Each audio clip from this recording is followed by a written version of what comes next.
So if you guys want to follow me on Instagram, it's do better underscore fitness, and that's for my work one. And our car one is watch underscore German underscore cars. Formerly known as Twitter, now called X. We are called Benz and Beyond. For Facebook, we have three groups. One is called Watch German Cars, just like our Instagram page. The other one is the world of electric vehicles with tips and tricks plus maintenance. And the last one is Mercedes-Benz fans with videos and repairs and how we can help people with reviews. Okay, so our referral code for Instaval charging, this will get you £5 off your charge, is small e, big Q, big P, big Q, and small p. Morning, I just thought I'd pop over and bring you some breakfast. Do you think you could take me to work? And if it's not much trouble, could you take some of my friends, please? Oh, I love your car. It's so clean and so fast. So, after 50,000 miles, in real life, this isn't going to attract women. You're either going to like this car because of the functionality rather than the design. Our experience of the car is it's amazing, but sporadically something goes wrong and it just totally changes the way it feels. The brake pedal is a little bit inconsistent, and the performance is great for such a big car. We've had problems with the hyperscreen and the car coming up with lots of warnings, and during the 50,000 miles we've been towed 3 times. So, just like she says, this car is not going to attract women. If that's what you're looking for, don't buy this. It's super expensive. Buy a Ferrari or Lambo. Um, I don't like the attention, honestly. I just like a low key car that's fun. So, for me, I like this thing. It's comfy when it's working. So as she said, we have had some problems with it. It's had suspension problems, weirdly enough. Sometimes it will just lose its ride quality and it'll be very stiff. And I don't understand why they haven't been able to figure it out. It has been towed in a few times. The This one was equipped with the hyperscreen, and the hyperscreen has had a few problems. So one time everything just went blank and I couldn't get it to come back on, and unfortunately everything is done through the hyperscreen, so I wasn't able to drive it. It was towed in, they rebooted it, like hard reset, and then they did a software update, and then I got it back. And then the other problems that we've had have just been software related. It is a nice car. It's not worth 170,000 British pounds in my opinion. Used, you're looking at 60, 70,000 pounds. Do I think it's worth that? It's comfy. I don't think I would honestly buy it for that amount of money now. I would say if you can find these for the low 50s, I would say it's worth it. But be ready if something breaks. It's gonna be very expensive to fix. If the hyperscreen broke and you don't have it under warranty, you're probably looking at about 5,000. So just be ready for these high expenses. So if you are considering to get one of these and you're curious if you should get the Touring, which has got the quilted seats, or this, which is the dynamic pack, so this is like the faster one. It's got the better launch control and it's a little faster. I would say get the Touring. It's just overall, I think, a better vehicle, especially if you're gonna put kids in it. And this size car, it's so easy to put the kids in. My wife actually started making me drive this instead, just because the seats fit better. Depending on your seat, you may be able to get three across in the back. For us with the Nuna setup, everything is Nuna. It does not fit three in the back. I still have to use the front seat. But the middle, my wife said it is better. You can see here the ISOFIX points are much easier to use in the quilted seats in the Touring. Is the Night Edition with the Performance Pack. It's got the carbon ceramic brakes. We can see how the back seat is so sloped. So for our son, he's not a big fan of how this seat fits because it's angling him downwards. So that's another reason I would say the Touring will be better if you're looking at this for with kids and stuff. And the brakes on the one with ceramic brakes is very expensive if you were to have a problem. And I have had a stone hit it, and the dealer was looking at it for a second, thinking, "Oh, I might need to buy a new set." The Touring is a little bit more expensive. They look the same, other than that. The Touring is coming with the larger spoked wheels, and they both have rear steer. They both have everything else is the same. It's just the quilted seats, and the price is a little higher on the Touring. So I still think it's better. You honestly doesn't matter if the other one is slightly faster. They both feel fast enough for how large of a vehicle this is. Once again, the hyperscreen isn't working, but luckily we are close by to the dealership.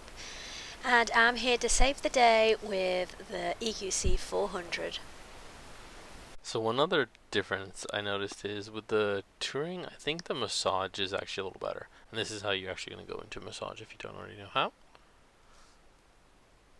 I think because the seats are softer that you feel it a little bit better. Or I guess most people don't have the luxury of being able to drive both. So, like I said before, these are not my vehicles. These are all through work. I think they had 6 at the same time. So I was able to jump back and forth. And since most of the time I do the ordering and the specing, I spec them very different. I spec a few Touring, I spec a few fast ones, and I try and get everything fully loaded. I even did a few cool color options that I'll show you down here. My favorite color was probably the blue one or the red one, and I prefer it with the light color interior. Yes, the red is a little bit on the flashy side, but this interior is just so great. I'm not a huge fan of the little bits of brown, but the white I really do love. I did do this in the sports seats rather than the one in the touring model. Super comfortable, good massage, and they wore pretty good for white seats. I didn't get any jean marks or anything. I do prefer the touring steering wheel because it's all leather rather than the Alcantara one you get in the more sporty version. So one feature that I do also like is my wife in the back does have a remote control that can put in all the navigation destinations and control the hyperscreen. So that is very handy if she's not in the front. Another feature that I like is the creep function of the car. So I don't like if the car creeps forward when you let go of the brake pedal. So you can easily adjust this. If you need help adjusting this, I did make a separate video step by step how to do it. So another option that this thing has is active steering assist and active lane keep assist. So if you like it, you could turn it on. If you don't like it, you could turn it off. So I think that's a good feature. My wife likes it on. I don't like any of this stuff on. I find it irritating. So being a tall guy and sometimes it being so sunny, I have the sun visor down, I cannot see the traffic light. So this feature is awesome. It actually shows you the traffic light in the main screen. So that feature I actually do really like, and if you don't know how to use it, I do have a separate video that shows you how to activate this system in your vehicle. So another feature I really like on this vehicle is the augmented reality heads-up display and the arrows that it shows you in the navigation. So if you have this vehicle, I have made a separate video as well for that to just teach you how to activate those systems. And once you start using them, it's very hard to go back to a normal infotainment navigation system because I jump back and forth between vehicles quite regularly. So now when I get in the EQC, I miss these arrows. They do make a big difference when you're lost and you're trying to find something. Another feature I like is the pre-entry climate control system, so you can heat all the seats and the steering and get the car ready. And this thing's air quality is amazing. This HEPA filter that they use basically is like surgical quality. So those features are great, but I still don't think this is worth £170,000. And really, my own money, I think 50 grand is the most I would pay for this. I know that's sad because this is such an expensive vehicle, but I just don't think it's worth it. And the problems I've had, the build quality on even the 4 or 5 that I've seen, it's similar. Their back bumpers don't fit perfectly, and it's got like hollow spots. You can actually just walk up to it and just push on it and dent it in. It does pop out, but it just feels cheap. It doesn't feel like a $170,000 car. So I think at the end of the day, I would say this is a nice car, it's great, it's got a lot of cool tech, but there are a lot cheaper cars that offer the same thing. And yes, there's no such thing as a perfect car. I realize that. But for 170 grand, it better be a bit more perfect than this. But I still do love the brand, and like I said, if you can get it for less than 50, it's worth it. But just be ready if something breaks, it's going to cost you quite a bit. And after everything I've said, I know this is the AMG model, but I don't think it's as good on energy as it should be. I think they could do a little bit better, especially after they've launched some of these new concept vehicles.